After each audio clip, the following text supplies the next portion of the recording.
ప్రభువైన యేసుక్రీస్తు ప్రభు వారి నామంలో అందరికీ శుభాలు తెలియజేస్తూ ఉన్నాను. ఈ రోజు మన వాక్య లేఖనానికి మనం వెళ్తాం. ఎఫెసీయులకు రాసిన పత్రిక 4వ అధ్యాయం 20వ వచనం మనం చూసినట్లయితే, మనలో కార్యసాధకమై తన శక్తి చొప్పున మనము అడుగు వాటి కంటేను ఊహించు వాటి కంటేను అత్యధికముగా చేయు శక్తి గల దేవుని క్రీస్తు యేసు మూలముగా సంఘములో తరతరములు సదాకాలము మహిమ కలుగును గాక.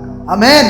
దేవుడు ఇక్కడ చాలా స్పష్టంగా ఒక విషయాన్ని తెలియజేస్తూ ఉన్నాడు. అది మీరు అడిగే వాటి కంటే నేను ఎప్పుడు మీరు ఊహించని వాటిని నేను మీకు ఇస్తూ ఉన్నాను, నా ప్రియ కుమారుడా కుమార్తె అని దేవుడు చాలా స్పష్టంగా మాట్లాడు. మనం ఎప్పుడు ప్రార్థన చేసినా అయితే మన కుటుంబ అవసరతల కోసం, ఆరోగ్య క్షేమకరం కోసం, వీటి కోసమే మనం ప్రార్థిస్తూ ఉంటాం. ప్రభువా నాకు మంచి ఆయుషారోగ్యాన్ని, ఇలాంటి ప్రార్థనలు ఎక్కువ ఉంటాయి. కానీ దేవుడు ఏం చెప్తున్నాడు, మీరు అడగక మునిపే మీ అక్కర్లన్నీ నేను ఎరిగి ఉన్నానని దేవుడు చాలా స్పష్టంగా చెప్పాడు. మనం అడిగేదానికంటే, మనం ఊహించుకున్న దానికంటే, మన ఊహకు మించి ఇచ్చే శక్తివంతుడు ఆయన. ఈరోజు మనం మన జీవితాల్లో సరి చేసుకోవలసినవి 2 విషయాలు. మొదటిది అడిగే విధానం, రెండవదిగా తగ్గింపు.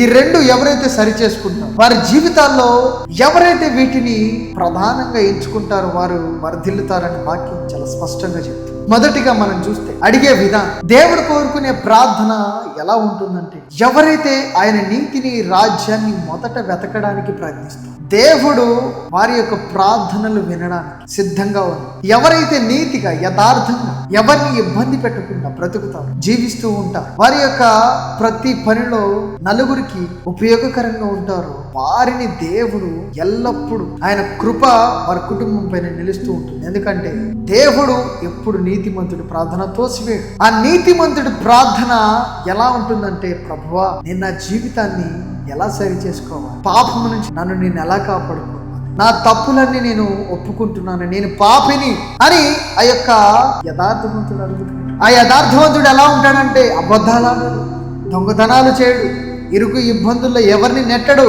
పాపం అనే మార్గం నుంచి తనను తాను కాపాడుకుని వాడే యథార్థమవుతుంది. దేవుడి దగ్గర విధేయత కలిగి యథార్థమైన జీవితాన్ని జీవిస్తూ తనను తాను తగ్గించుకుని వాడే ఆయన బిడ్డగా ఎంచబడుతున్నాడు. ఈ రోజు మనం క్రైస్తవులుగా పిలువబడితే సరిపోదు. మేము క్రీస్తును వెంబడిస్తున్నాం, ప్రతి ఆదివారం మేము చర్చెస్కి వెళ్తూ ఉన్నాం, ప్రతిరోజు అనుదినం మేము బైబిల్ చదువుతూ ఉన్నామంటే సరిపోదు.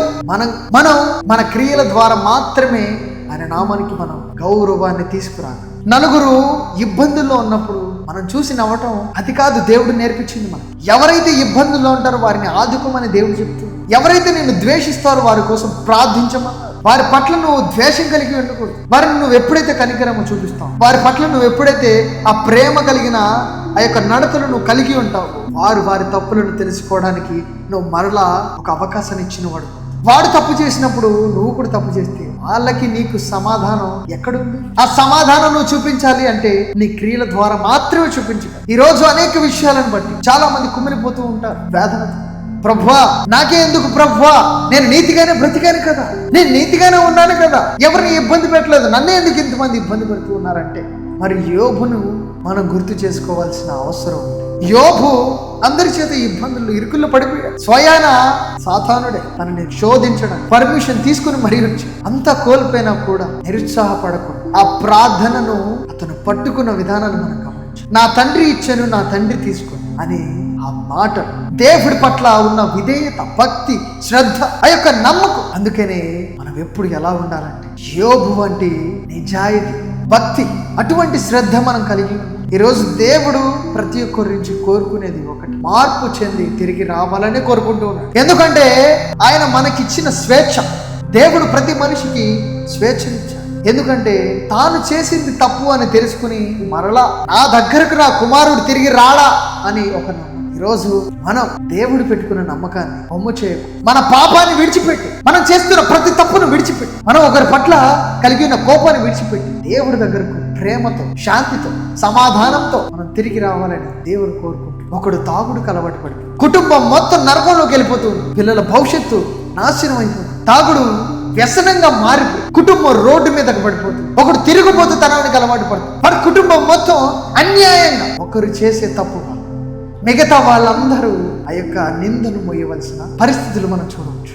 ఆ పరిస్థితులు తీసుకురాకు నా కుమారుడు అని దేవుడు చెప్తూ, ఎందుకంటే నిన్ను నా స్వరూపంలో చేసుకున్నాను, తప్పిపో అని దేవుడు కోరుకుంటూ. ఆ యొక్క నడతలు వద్దు. ఎందుకంటే ఆయన పరిశుద్ధుడు. నిన్ను ప్రేమగా ఆయన స్వహస్తాలతో నిన్ను నిర్మించుకున్నాడు. ఈరోజు నువ్వు మారుతావు. నీ యొక్క మార్పుతో తిరిగి వస్తావని దేవుడు ఎదురు చూస్తూ ఈరోజు నువ్వు వచ్చేదువుగా. ఈరోజే ఆయన పాదముల చెంత నువ్వు చేరుదువుగా. ప్రభువా నేను పాపినని నువ్వు కేకలు. ఈరోజు ఆ పాపపు సంఖ్యలు నీకు తెగిపోనుగా. In the name of Jesus Christ. Amen.